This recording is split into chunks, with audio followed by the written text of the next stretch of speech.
Welcome to Dataport Analytics.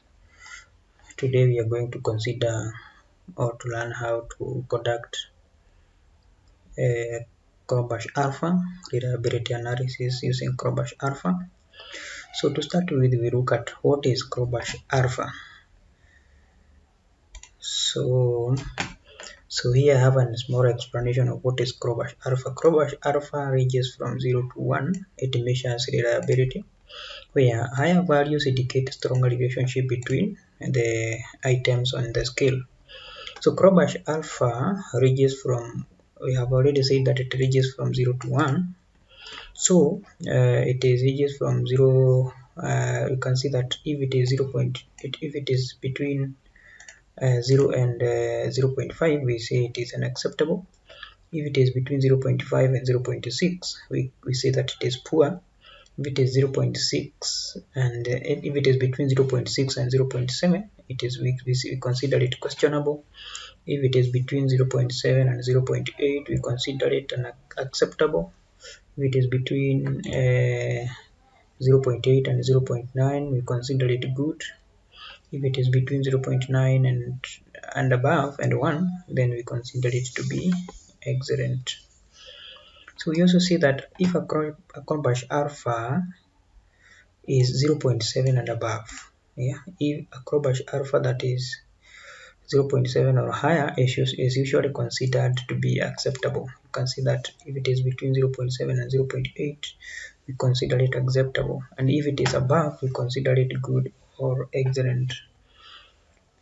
Okay, let us see how to conduct the Cronbach alpha reliability analysis. So to conduct reliability analysis, we will use this data here. We have 10 variables, x1, x2, x3, all the way up to x10. So this is a Likert scale, the Likert scale which has variables from x1 to x10. This Likert scale was measuring the satisfaction of the customers in the hospitality sector. So it is a Likert scale whereby 1 is considered to be strongly disagree, all the way up to 7, where 7 now is considered to be strongly agree. The others are the same. 1 is strongly agree, 1 is strongly disagree, and 7 is strongly agree. Then all the rest Likert scale are the same. So now to conduct the Cronbach alpha reliability analysis, you come here to analyze, you click on scale, you click on reliability analysis, then this window will pop up. Hold control down, then you select all the variables, then you click this arrow, the variables will be moved to the items here. Then you click on statistics, then you have this window.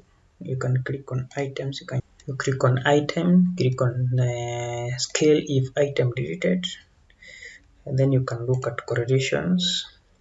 Then the rest it can remain the same, and the summaries can remain the same, the ANOVA table can remain the same, the tellings t-squared, the rest can remain the same. And then you continue, click continue, then click OK. Make sure that this alpha here, it remains to be alpha because you are testing the Cronbach alpha reliability analysis. Then you click OK. So now we have the results for Cronbach alpha. We have the results, so we explain the results that we have generated. So the first table that we have is our reliability statistics table. So it shows us the Cronbach alpha value. Our Cronbach alpha value here is 0.676. So this shows that it is below 0.7. Remember, we said that if Cronbach alpha is between or is below 0.7, it is considered unacceptable. But if it is above 0.7 and above, it is considered acceptable. If it is between 0.8 and 0.9, it is considered good.